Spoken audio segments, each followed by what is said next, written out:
coming to the theme of today's national seminar, Changing Role of the Woman in 21st Century. Now what are we talking about? What is this change that we actually want our women to usher in their lives? If you go back into our scriptures, woman has always been given, not only women but even womanhood, was always given a place of dignity, a place of divinity in all our epics, our histories and our stories. There is a mention of Maitri, Gargi, Kunti, Sita, Savitri. These were all women who were placed on a very, very high pedestal in our own scriptures. Similarly, when we turn to religion, we pray to Saraswati, Lakshmi, Parvati, Kali. These are all again womanhood. Now this is not women that we are praying to, but womanhood. This is one thing very important that we need to remember. And then there has been somebody who said that the life of a woman right from the womb to the tomb is a journey of tears. Unfortunately, Chennapat Garu had mentioned about, or Mahila, I'm not sure, they mentioned about abortions.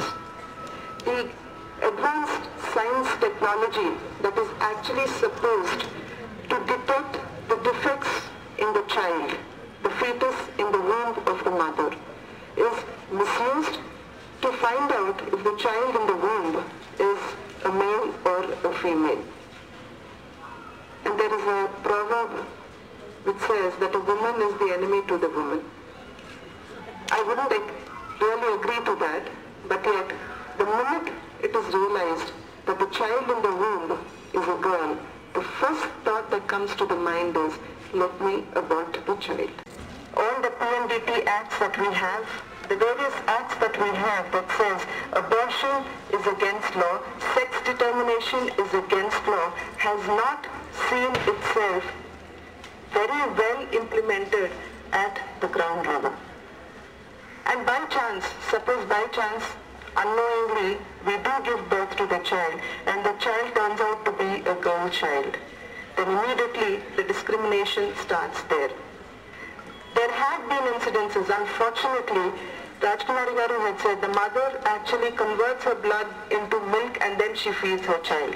But unfortunately, there have been incidences where the boy child was breastfed for longer periods than the girl child. I'm sure people here can correct me if I'm wrong. There have been incidences where mothers have said, yes, it is the boy child who carries the family name forward. So I am going to feed my son nutritious food and deprives the girl child nutritious food. These are facts. These are surveys that have been conducted in our country. There have been incidences where mothers or parents have sent their boy children to private schools, knowing very well that boys are going to get good education because here is a boy who is going to earn, who is going to take care of my family, who is going to carry my family name forward. But when you look at the girl child, she is sent to an ordinary government school, unfortunately, where the infrastructure is not good, where the quality of education is not good, where there are no proper teacher facilities in these government schools. And then the question arises, what is the solution to this? What can actually improve women and bring them out of this quagmire that they are living in today? If you ask me, the answer that I would give you is education. Education is ultimate. It is ultimate to ensure that girls can lead a better life. And I'm very fortunate to be the daughter of such an illustrious father who even thought about empowering the girl child by providing them.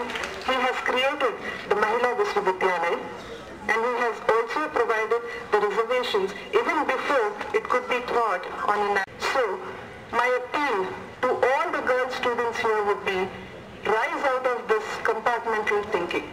We are also not lesser than inferior to somebody else. None of you are inferior. But at the same time, the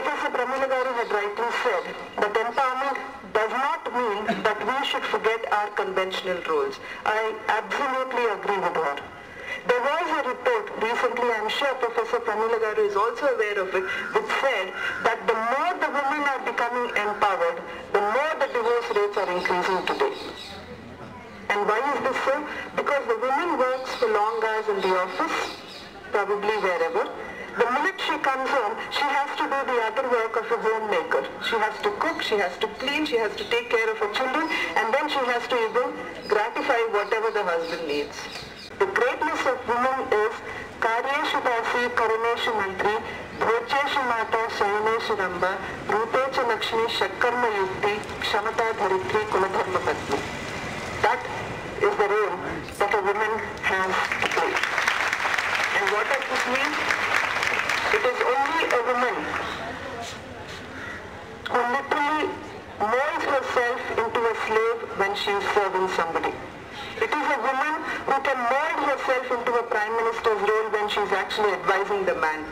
It is the woman who can actually ratify whatever the husband needs, adorning the role of a Rambha. But all this is done only by a woman, and with what? With the patience that Mother Nature has. That is the greatness of woman, that is the greatness of womanhood.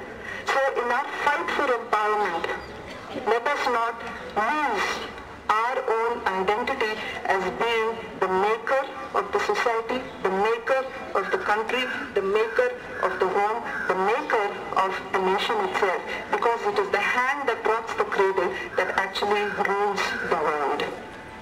I would like to once again emphasize that if a woman has to come out and say, here I am empowered, here I am capable of taking care of myself, here I am capable of taking care of my family along with myself, it is only through education.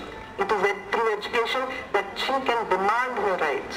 Today, there have been so many speakers who have stressed and emphasized on the necessity of the 33% reservation for women. I would say demand your rights. Why are we begging? Why are we pleading? It is not required. As I told you, we are 50% of the global population. We have to rise, we have to fight, we have to get our right, because after all, right to equality is enshrined in our very constitution. So with these few words, I hope I have ignited the minds to think. I would like to thank Koteswaram Garu, her entire team, teaching and non-teaching, and all of you here who have given me the wonderful opportunity to share my thoughts with you. Thank you.